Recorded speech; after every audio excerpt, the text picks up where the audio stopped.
अतीत कभी किसी का पीछा नहीं छोड़ता है।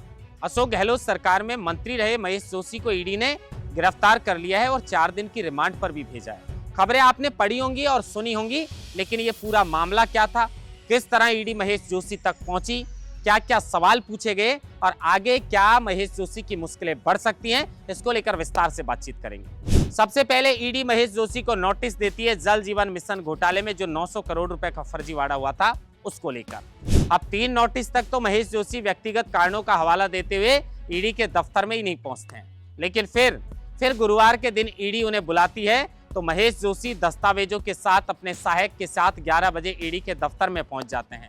7-8 घंटे तक कई दौर में महेश जोशी से पूछताछ की जाती है। पूछताछ करने के बाद भी जब ईडी संतुष्ट नहीं हो पाती है तो महेश जोशी को गिरफ्तार कर लिया जाता है। अब गिरफ्तार करने के बाद जब शाम को उन्हें मजिस्ट्रेट के घर पर ही पेश किया जाता है तो उन्हें 4 दिन के रिमांड पर भेज दिया जाता है, लेकिन थोड़ी मोहलत मिलती है, उन्हें घर का खाना और दवाइयों की परमिशन दी जाती है। अब ईडी पूछेगी महेश जोशी से कि किस तरीके से ये टेंडर इश्यू किए गए थे, फंड जो है वो किस तरीके से वितरित किया था और ये जो पूरा भ्रष्टाचार था वो आखिर किस तरह से पनपा था। दरअसल पूरा मामला क्या था उसको जानते हैं। 2021 के अंदर जल जीवन मिशन घोटाला था। ये 2021 के अंदर 2 कंपनी, जिसमें एक श्याम ट्यूबवेल कंपनी थी और एक गणपति ट्यूबवेल कंपनी थी।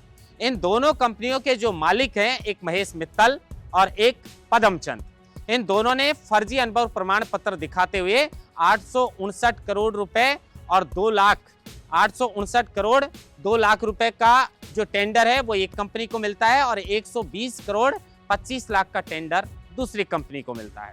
अब इसी मामले को लेकर जैसे ही फर्जीवाड़े की और भ्रष्टाचार की भनक लगती है तो 3 सहायक अभियंताओं को गिरफ्तार किया जाता है, तो वहीं कंपनी के मालिक पदमचंद और उनके सहायक को भी इस मामले में गिरफ्तार कर लिया जाता है। मौके से कुछ राशि बरामद भी की जाती है।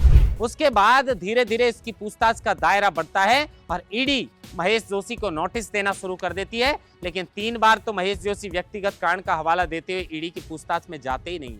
लेकिन जैसे ही 4थी बार नोटिस मिलता है और महेश जोशी सहायक के साथ पहुंचते हैं पूछताछ में, जब ईडी को लगता है कि संतोषप्रद जवाब नहीं मिल रहे हैं तो उसके बाद उन्हें गिरफ्तार कर लिया जाता है। अब महेश जोशी की मुश्किलें संभावित तौर पर बढ़ सकती हैं, क्योंकि आप सोचिए कि जल जीवन मिशन, जिसका मिशन जो है वो जल के माध्यम से ही जीवन देना हो, उस जल जीवन मिशन के अंदर घोटाला कर बैठे, किस तरीके से फर्जीवाड़े से जो है फर्जी अनुभव प्रमाण पत्र दिखाकर और टेंडर इश्यू कर लिए। लेकिन वो कहते हैं ना, जैसे मैंने खबर के शुरू में बताया कि अतीत कभी किसी का पीछा छोड़ता ही नहीं है।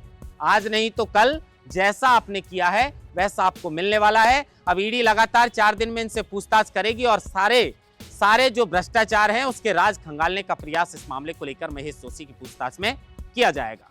कैमरामैन अनिल देवासी के साथ महेंद्र बास्ता, लोकमत हिंदी, जयपुर।